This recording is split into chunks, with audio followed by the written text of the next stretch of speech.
Welcome to the December edition of Action 14. I'm Mike Briggs. We're bringing information from the school, from the city, and all the great things happening in Plymouth, Wisconsin.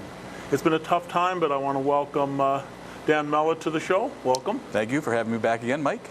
It's been a tough fall, but you could not have convinced me we would have made it to spring, made it to winter break. No, I'm right there with you, and it being part of the whole planning process and all the way through summer and looking at all the different possibilities, I'm still surprised that we're to this point, and with a minor couple of changes and a few small hiccups, where the kids are in the programs that they chose, they're learning, got some activities that have been happening. Yep. So it's not normal, but it's kind of close. And the good news is we have not seen a jump in virus situations. Right. So we track. This is really a good topic because for people out there kind of wondering how all of this is tracked and what are we doing. So we added additional nursing positions in the summertime in advance of the school year to be prepared for working with kids and families and getting information in and out about the virus and quarantines and all of that. So that team has been, as you could guess, pretty active in fall here, and we had a pretty good push of cases and quarantines, especially in October and early November. But as we're looking at it right now, from our high point, we had about a 3-week stretch of a high point where we were sitting at about 220-ish average people that were adults and kids in quarantine. Now, they're in quarantine, but they may not be positive. Correct. So the people that would be in quarantine for that 3-week stretch on average was about 220-ish, but in total number of positive cases, that was about 20. Yeah. Because one person impacts a few more, and most of the people that are in quarantine, and this continues to be the case now, are actually in quarantine because of a family member, household member that is positive. That's been the vast majority of our cases so far. But in this last 3-week period, from our high point of averaging, 220 in quarantine, 20-something that were positive, we've been now on a stretch where we're kind of leveled out at under 100 in quarantine, and either in the high single digits or low teens of positive cases. Right. So in each of those cases, our nurses, if we find out somebody has symptoms or is a close contact of a positive case, they gather around, they contact that person, they ask all the questions, they go through the CDC guidelines, and they try to understand, is anybody else potentially exposed? Contact any of those other people that are potentially exposed, kind of create this web of anybody else out there. And then, so what they do is they contact all those people. Some of them may have to be quarantined because they would be deemed a close contact, others not. But we try to get that communication out on a weekly basis to all the families. And if you are in a family that might have been a close contact, well, then you're contacted right away. Right. So that's all tracked, and it's actually on our webpage. You can see our rolling numbers, and it's public information. You can see that, not names, none of that, but it's information that's out there. But we have the nurses track every single individual, all of their close contacts. They've got a huge, enormous spreadsheet that they use, and they're constantly updating on a daily basis. So the good news is that after that peak, we're kind of leveling off here. It doesn't mean that it won't have another peak. If people really do a good job of masking and maintaining distance and hand washing and all of that kind of stuff, I believe we can stay at this level. The big thing is holidays coming up. Yes. Stay home. Yeah, if you can, the big gatherings, either in households or outside of households, are the latest data I saw from the CDC, 74% of cases nationwide have been attributed to home gatherings and just large gatherings of people. When you're looking at their numbers for school, for example, cases attributed to school transfer is 1-point-something%. Right. So it's those big gatherings, unmasked, everybody hugging, everybody loves that, of course, but whatever we can do to minimize that, the more that our kids can have a normal year in school, and maybe that our businesses can also continue to flourish. Right. It's been a big plexiglass sale year. Yeah. We have plexiglass hanging in virtually every classroom.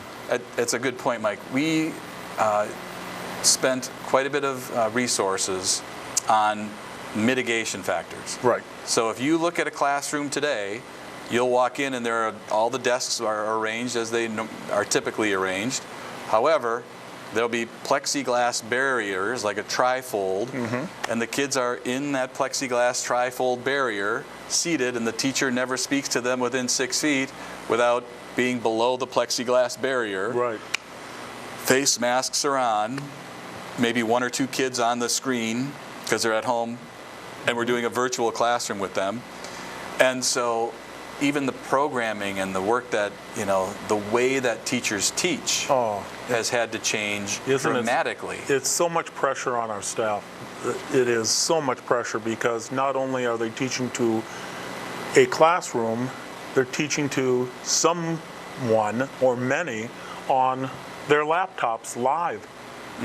And it's so difficult to make sure everybody here understands, and how about everybody on the camera? Can you hear me? Do you understand? And then they respond back. It's very high stress teaching today. The difference in preparation for this, it's changed the way that teachers prepare for a class. In the past, you know your subject area, or you know what you want the kids to learn that day very well. So they come in, you present it to them, or you give them something to work on first. Now, most of that, it has to be condensed. It has to be fit into a time block that somebody might be able to watch on a short snippet on a video recording of yourself. Right. Then you'll actually have time to get around to all of those virtual kids in little one-on-one sessions with them, or a chance to answer specific questions. So it's probably been a growth experience for our teachers beyond anything that they've ever had to do before. Right. And so overcoming that adversity or the change in their routine. Many of our teachers were very, very good at what they did. Well, they aren't able to do that exactly the same way anymore. Right. So they've had to become and learn to become good in a different way with the same type of material. And that gets me to the last point about the whole COVID update, is that we've also spent a lot of our resources on different materials, different resources for classes. Some of them virtual, video, but others, for example, manipulatives for math, like blocks and counting things, for kids, little kids, for number sense, that go along with our resource that we use in the classroom. But now they've each got a little bundle that they can take home if they're a student that's at home. So we have that resource that's available. So that's just an example of many of the resources we've had to purchase. We have probably 3 different types of students. We have students that are staying home all the time, virtual students who never come to the classroom. I would say 15% of our student body. Is that close? 12 to 15, yes. Yep, that never enter the classroom, and then we have assigned some teachers to some of our virtual students. And so we have maybe 3, possibly? 3.5. 3.5 teachers, and their entire job is communication with our virtual students. Right. We actually gave it a name. We called it our virtual schoolhouse. Yep. It's fun to give things names. There you go. So we gave it the virtual schoolhouse, and that is for our kindergarten through 4th grade students. And the rest of the district, the teacher that's in the classroom, will have their classroom of students, and they'll also have maybe a couple that are out there in virtual world in the middle school. Yeah. In the high school, you've got half in and half out every day. So we've got, it's a big experiment in a lot of different ways.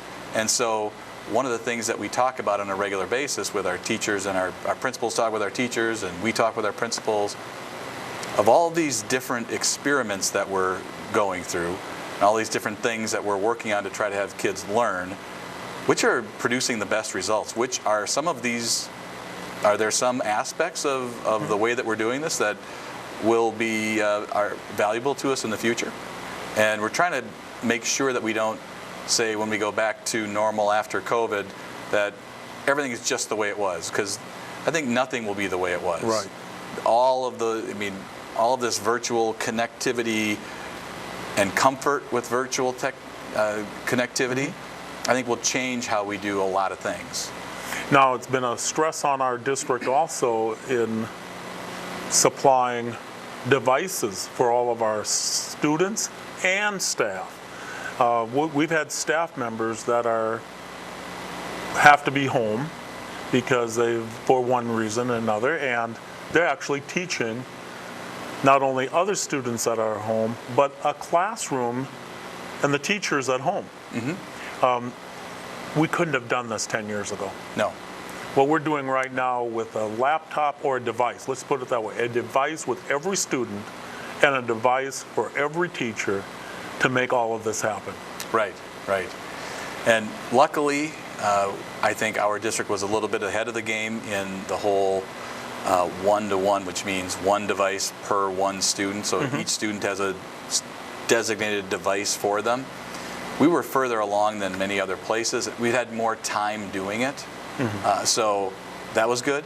But that was mainly for the older kids. The younger kids, it's still a little bit new for, and that whole notion of that device goes home with that student when they have to be at home. But luckily, because the tech department was so far ahead of the game, it wasn't something that we had to just invent right out of the thin air. And we ended up having to update the teacher laptops so that they could communicate better from home as well as at school. Right, right. The camera and microphone function, the amount of, I don't know, you'd have to correct me, RAM or available digital space, the ability to run a virtual classroom with all the different people coming in needed more space to do it properly.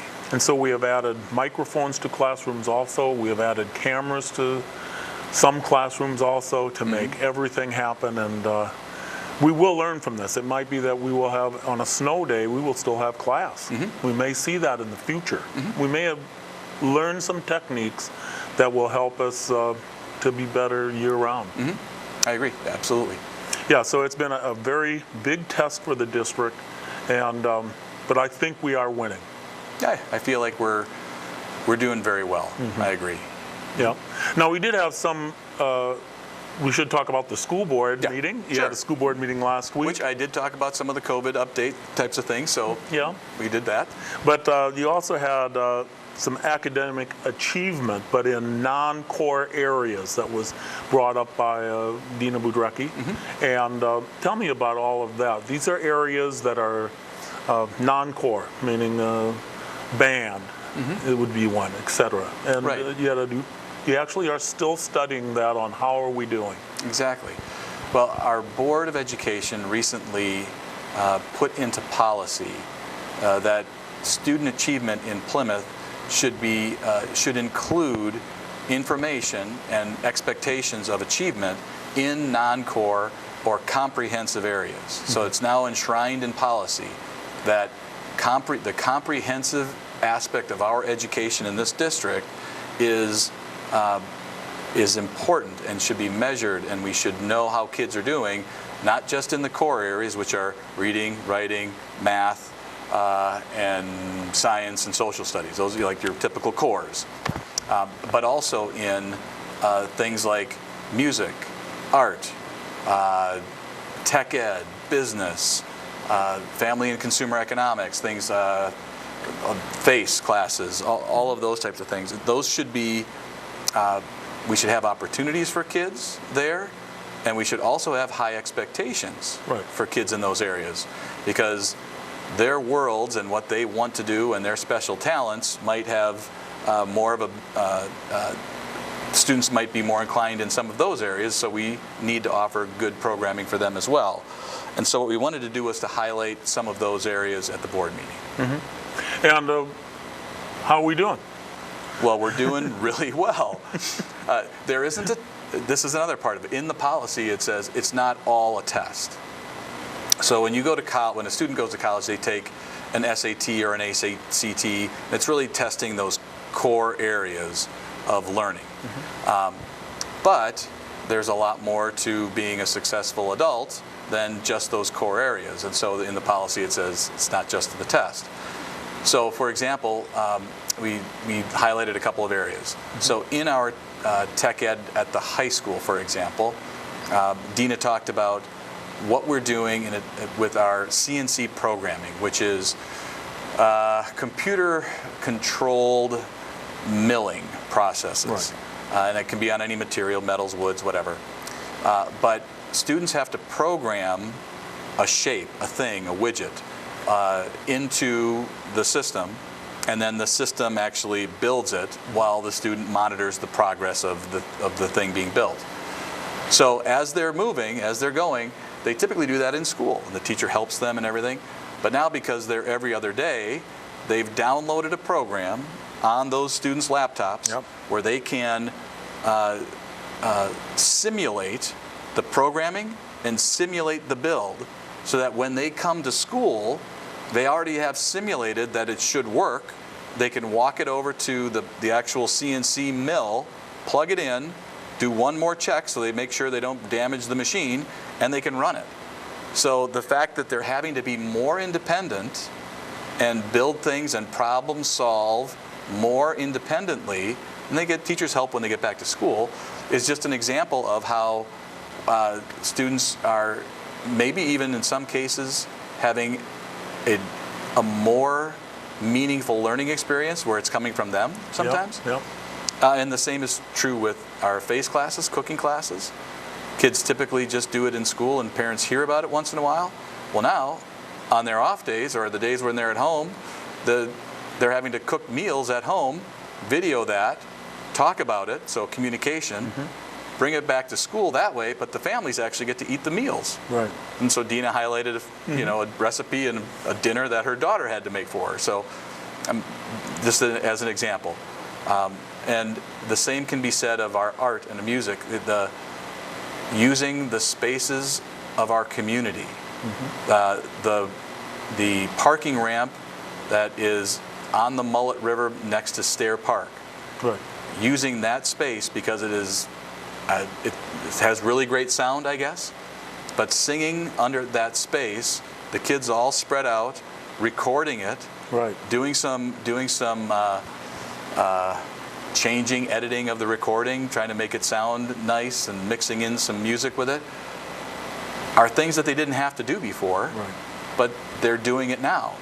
So all of those examples, I think, are really good examples of how the pandemic has affected our encore area, our non-core area classes, but the fact that we have already those classes in all of our grade bands, and the expectation is that we continue to have them, and that they are, we continue to make sure that they're better and improving. And even in the face of a pandemic, or not able to meet in class every single day, we're still doing things with the expectation that we're getting better all the time. Right. So just a really good presentation and talking about everything else that we're doing here in the district. So we're ready to start the new year. Holidays are on their way, and so we should start talking about how is January going to look. I think January is going to look cold. It's Wisconsin. It's Wisconsin. So I think our education program moving forward, I know our education program moving forward, we anticipate it being the same as it is now. Some minor tweaks when things become available. Depending on how the vaccine rolls out and how all of that works its way through the system, there most likely will be the opportunity for some kids maybe to be more in school than they currently are.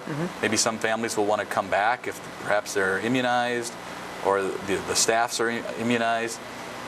If immunization is slow, we can kind of anticipate continued programming like we currently are in. But no matter which programming we're in and what it looks like, we're going to continue to grow and improve in either format. So I think it's kind of, we will do the best we can with what we have where we are. Right. And that's our plan moving forward. And those other outside factors will increase the speed at which one thing happens or another. But we're just going to keep working for the kids of this district every day. Good. Sounds like we're making ideas that are working for our students. Yes. Yep, that's the plan. I want to be able to tell everybody that school board meetings are the third Tuesday of every month, starting at 5:30 here in the high school amphitheater. Still, you can log in virtually, but all of our school board members have been attending. Correct. So it's the third Tuesday of every month, starting at 5:30 in the amphitheater high school. Correct. I want to thank you for being on. Thanks for having me. And when we come back, I'll have the mayor talking about how the city is doing during these tough times. We'll be right back.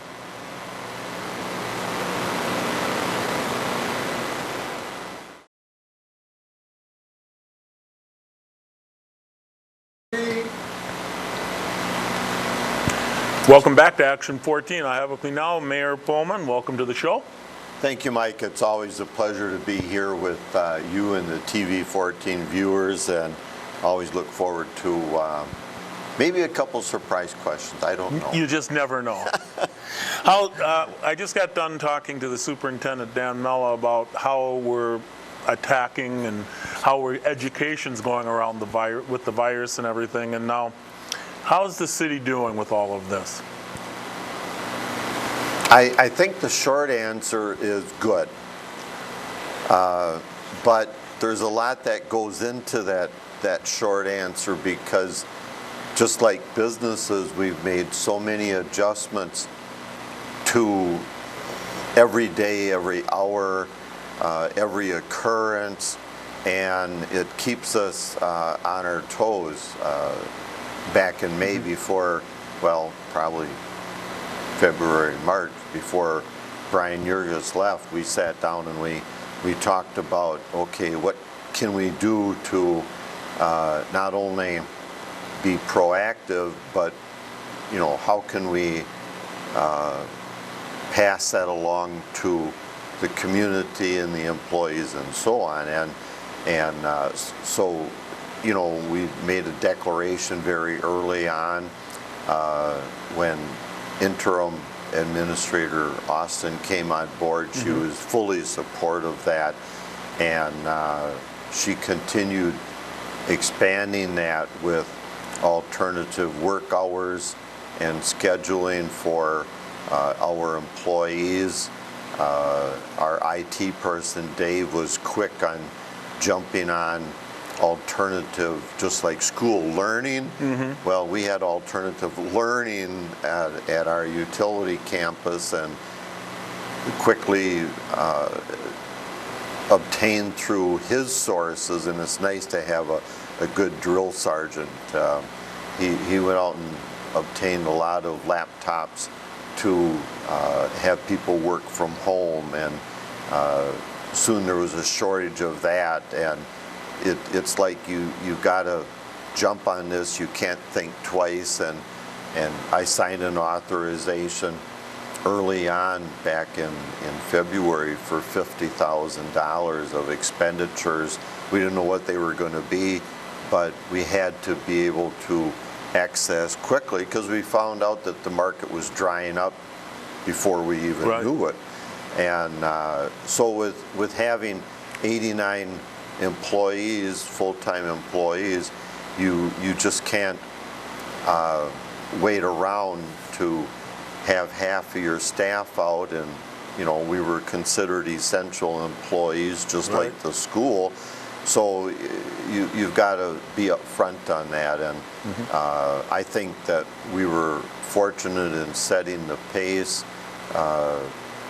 we were one of the only swimming pools in the community, in the county, that actually was open. And we had people that really took to heart our precautionary measures, and I think safety first from employees to the community was emphasized, and I think it worked out very well for us. Knock on wood, we're still doing it. And you will still continue to do it for a while yet, aren't you? I actually signed a executive order very quietly months ago, and the council agreed with it that we'll run this probably through April 30th of 21. So it's going to be a long-term thing, but it's one that we feel is the best way to stay open to the public and still have the necessary precautions taken along the way. And it's actually helped us in some of our efforts. We discovered new efficiencies that we wouldn't have discovered had we not been locked down. Right. Which is kind of like, you know, not the usual way of discovering things, but people innovated, people came up with ideas, there was free discussion across the board, and our employees are great. If you give them a little bit of rope, they just take off like crazy. So we give them a lot of credit for coming up with some of these ideas, and who knows where and when this will end. But let's hope it's sooner than later. Right. We'll get through it, is what you're saying. We'll get through it, yeah. Now, on January 11th, we get a new city administrator. Are you already building up some activities for this person? Oh boy. I think back 10 years ago when Brian came on board. And our first 2-3 meetings, and I could just see in his eyes, it's like, what the devil did I get into? And so I've had a couple meetings with Jordan already, and the first one was very cordial, the second one was cordial, and I was asking him questions and he was asking me questions, and toward the end of the second meeting I kind of laid some things on the line to him, and I could see that same expression coming out that Brian had, like, well, I knew about it, but that big? And I said, that's only the tip of the iceberg. And I think he sat, we were at the cheese counter having lunch, and I think he sat back in his chair and took a deep breath. And he just, like, and I said, but you know, we're taking the next step. I said, we've gone from this level to this level, and I says, now we're going to take the next step up. And someone asked me, well, gee, we had Brian 10 years, how long will Jordan be here? And I says, well, I kind of gave him the 5 or 10 year plan, but what we're talking about won't get going for another 4 or 5 years. And so I said, he's got something to build on. And then, of course, in his contract, we put a little clause in there about education and opportunity. And then I put a clawback in there that if he doesn't reach some of these goals, he's got to pay us instead of we paying him. He was commenting about that. He says, you know, he says, I think we've got a long-term relationship. And I says, oh, good. Then I got one more thing to tell you. And once more, he kind of sat back, and I said, yeah, I said, you know, the problem is the DNR. I said, they got a bigger footprint than we do. You know, they have more power. And in selecting Jordan, one of the things that I emphasized to our committee was his project solution ability that he had in Fond du Lac. And they've had some really, really big major projects with the with the river and the railroad and some of the road improvements, and then of course 151 going around the city, and so he's been involved in that type of thing. And our MSA study that I think is either 4 or 5 years old now tried to give us a roadmap on how to at least approach our phosphorus conditions, our lead sewer conditions, and then one of the things that we don't talk about much because it was off in the future, well, off in the future 5 years ago is tomorrow. Yep. In the current future, and that's our dam on the Mullet.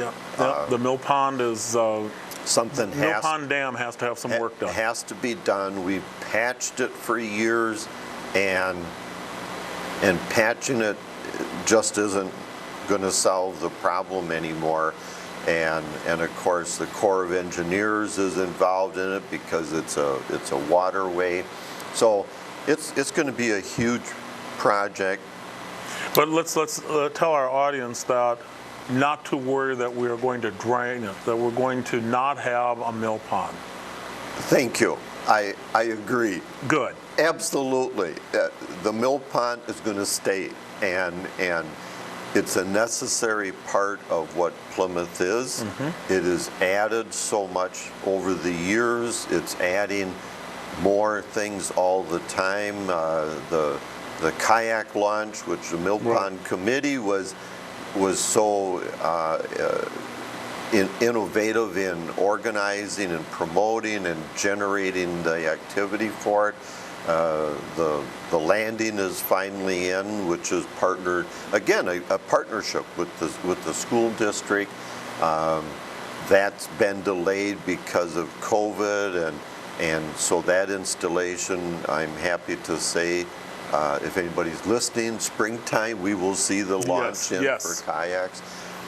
But it's the kind of thing that we need that mill pond to further build not only the mill pond, but the river walk. And that MSA study gave us broad opportunity guidelines that we can work on. And one of our biggest things, and I said this to Jordan too, is I refer to it as the west side of Stafford Street behind the Legion Hall, and then the east side of Stafford Street, which we did now last year with Stair and Lions Park. So we want to take all the overhead wires and get them underground, improve the parking. We actually ended up with 3 more parking stalls with the redesigned configuration that we're talking about. And that's something that the businesses on Mill Street have been in discussion with. The Legion, which you had earlier, is in support of that.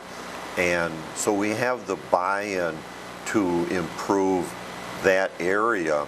The only thing we're missing, if anybody out there has any connections upstairs, you know, with the big guy, we need a thunderstorm to break some wires, cause some electrical outages that moves it from a project to an emergency, because we have more funds for emergencies then, and we can apply for more grants. Oh, kidding aside, that's what really was a shot in the arm for that, because we had that storm, and the old wires that were cracking, and sometimes electricity worked like you had 3 or 4 candles and one of them went out sometimes. We have some really bad wiring on the west side of Stafford Street, and it's a major line. We need to fix it. This is an opportunity to combine our 3 projects into one, and we're going to spend money. It's not going to be cheap. I mean, the parking, 10 million. The parking downtown plus the parking ramp, stairway of the parking ramp, all of that is part of what you're talking about here. And so we've started the phase-in process to that, and of course this additional improved parking will complement the Stair Lions Park project and the effort that we put into there now already 2 years ago. I can't believe that, how time flies when you're having fun. But I think it's something that will come along, and we're going to have to go out and procure additional funding for that. And like I say, Jordan has an engineering background, which Kathy Austin did too, of course, but he's coming in from a funding perspective that he had experience in Fond du Lac, and that's something that could be very advantageous for us, because this could be as little as $8 million. It could be as high as $18 million. I mean, it's going to be massive. When people drive through Chilton, and I don't want you to go to Chilton just to drive, because I want you to stay in Plymouth, but it was probably 15 years ago they redid the Chilton Dam on the west side of 57 going through Chilton, and I have that pictured in my mind as a prospective future dam to be replaced. So if you think of that and scale it down a little bit, but it's certainly a very good project to have, and combining it with all these other things, I think that we can do this and do it financially, efficiently, and frugal. We have so much going on that we're not going to be able to do sewer, and you know, that project, the sewer line and the wiring there also. Well, you got another street in mind? Unfortunately, we're not going to get away from roads and dust and dirt and sewer projects. Okay.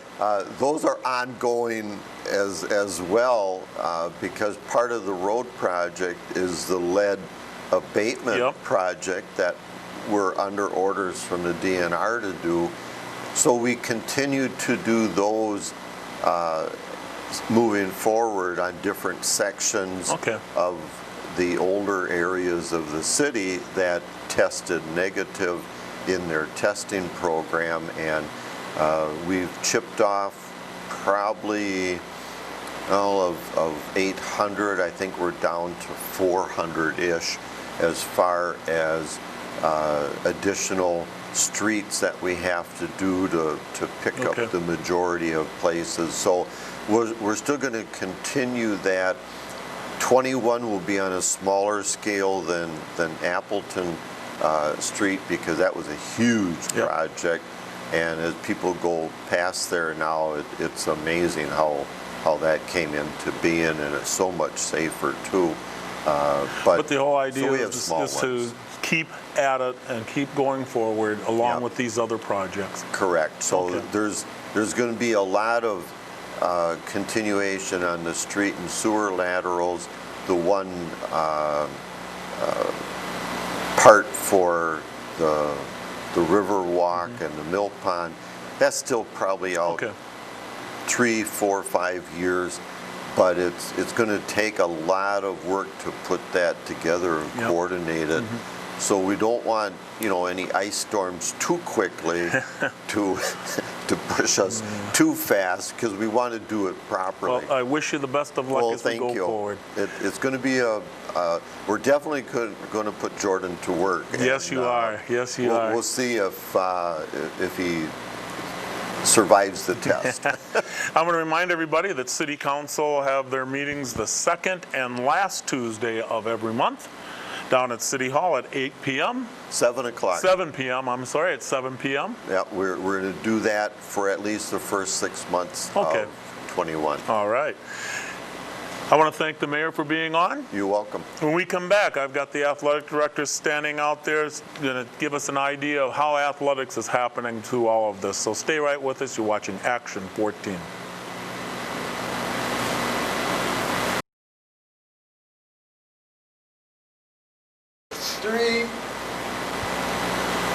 Welcome back to Action 14. As promised, I have athletic director Dan Knaus. Welcome to the show. Thanks for having me, Mike. You've had an interesting fall, haven't you? It definitely was. It was different, that's for sure. Yeah. We'll say that. Yeah, we started football late, and then you had to actually, I know you had a few issues, but actually it went pretty good, didn't it?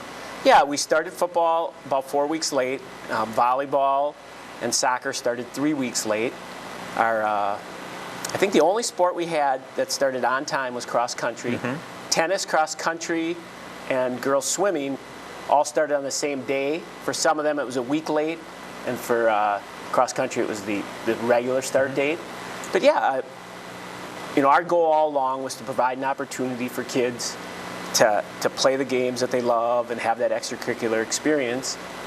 And as long as we could do it without incidents and safely, with all the protocols in place, we were going to keep trying, and we thought the fall went really well. Yes, when you think about the idea that you had very few cases that actually came up, and none of it really related probably to practice or games. Correct. The two positive cases that put teams on quarantine during the fall came from the outside. They didn't come from inside. It wasn't a spread within a team. They were both got them at home, got them from going out of town or something like that. But we had to be safe, and then we quarantined that entire team for the 14 days, and we saw no spread within that. Right. So that was a positive sign moving forward for the rest of the fall and then going into the winter season. Yeah. Now, one of the problems as an athletic director, though, is that you had actually a football game that you had to find somebody to play within a week. Yeah, that didn't just happen in football, but scheduling has been a nightmare. Yes. That's been the toughest part of this for me, is you will have a team from a different school that will all of a sudden find out they're quarantined and have to shut down. That actual football game you're talking about actually had 3 opponents from the original date. We had the original opponent who decided not to play in the fall. Then we rescheduled it for a different team who shut down after a week and moved to the alternate fall. And then we had a third opponent that was good and ready to go, and then all of a sudden they were quarantined, and luckily that happened to Seymour as well, and we both were looking for a game, and it worked out that we could get a game. That's what happens a lot right now, is 2 teams have an open date because teams were quarantined. You have officials already scheduled. It's easy to put them into that place. Well, we got through the fall with very few issues, and now we're into the winter sports season, and you've played a lot of basketball games already, and both girls and boys without any specific issues. Correct. The winter is going well. The girls now have 7 basketball games in. The boys have 6. Wrestling has 2 matches and has another one tomorrow. And swimming also has had 2 meets that they've swam in. And knock on wood, so far we have not had any incidences. We have not had to shut anybody down. We are doing all the protocols. The kids are masked while they're playing games. The only ones that aren't masked during competition are swimming, of course. A little difficult to be in the water with a mask on, but the officials, the coaches, the fans are all masked. We have very limited crowds to keep people spaced out. So it's worked out well. How are you handling the crowds? Every player gets X number of tickets. Is that how you're doing it? Correct. For wrestling, boys and girls basketball, every participant, coach, and manager gets 2 tickets per event. We seat our fans and the opposing fans apart from each other, and then we keep the teams socially distanced on the sideline. Swimming, because of the nature of pools and sizes of balconies and bleachers, pretty much is no fans. We allow 1 parent in per swimmer for home swim meets, and they help run the meet, timing and doing odd jobs, so they at least get to be in the building and watch, but there are no additional tickets given for swimming.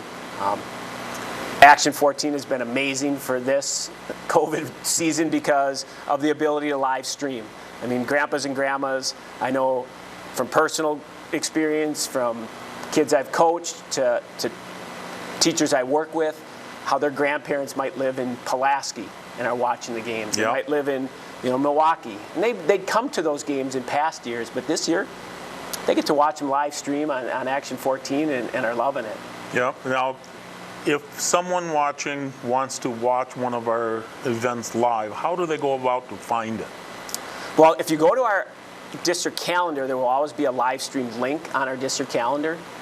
But I think the best way is just to go to PlymouthTV.org, and the staff at the TV station has the schedule all out, and you'll see the games 2-3 days in advance, and you'll know that they're there, and you'll see the link, and they'll link you right to the YouTube channel. Both places will work. I think the district, if you're familiar with our district website, that's probably the easiest. If you have a little bit of computer background and knowledge, I think going to the PlymouthTV.org, especially for the home games, is the easiest way to do it. And they can click, find it, actually replay it. That's the nice part about what Action 14 is doing, is that you can watch it later. Correct. Right now, you could go back and watch any of the football games, any of the volleyball matches, any of the previous basketball games on that channel. So if you can't watch it at 7 o'clock when it's actually going on because you have something going on, you can go back the next day and watch it. And just don't go on Twitter or anything and find out the results, and it'll be more exciting more fun, for you. so you get surprised. Now, what do you see going forward? Have they scheduled any state tournaments for the winter sports? Is that happening yet? The way they're handling the state tournaments are just like they did in the fall. They will wait until about 30 days before the end of the season to make determinations. They'll see how many teams are still going. They'll see how the season's been going. Because everything we've been doing for the last 7-8 months has been pretty much day to day. You don't know what's going to happen in a month from now. So they want to have state tournaments for every sport. Their plan is to have state tournaments for every sport, but they won't come out with any specifics until about 30 days prior to the end of the season. How many teams are left will determine how many divisions they have and where you get, put. They can't have multiple events in the same location, so they have to find venues. For example, volleyball had 4 divisions, had a state tournament at 4 different high schools throughout the state. So Division 1 was at Wausau. Division 2 might have been at Kewaskum High School, etc. They'll find different locations. We won't have, a state wrestling at the Cole Center, where all 3 divisions are there, 15,000 people are in the stands watching. It's going to be Division 1 might be at such and such high school, Division 2 will be at a different high school, and Division 3 will be somewhere else.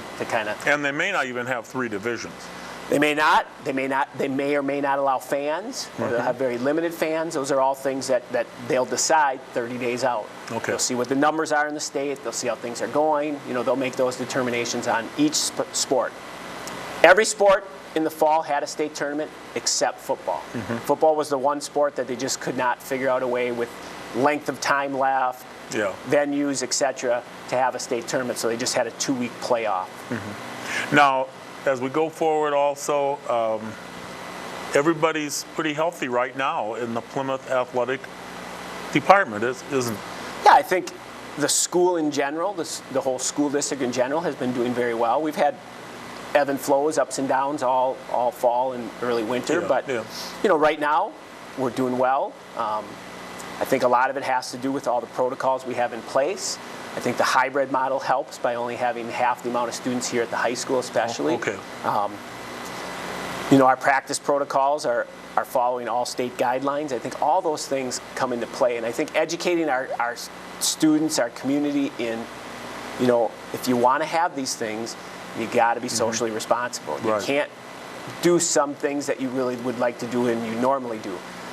Christmas is going to be a big one that we have to get through. And we're nervous about it, but we also got through Thanksgiving well, so we're hoping that the same thing will happen at Christmas time. Well, I certainly want to wish you the best of luck here as we go into the January startup of athletics, because that's January and February are the busiest times for winter sports, and I hope everything goes well for you. Yeah, bottom line is the main goal is that we give opportunity to these kids and keep those opportunities available, and we're gonna do everything we can. If something shuts down, it's not because we're not trying to keep it going, it's just because we have to, and it's the best thing to also do for them.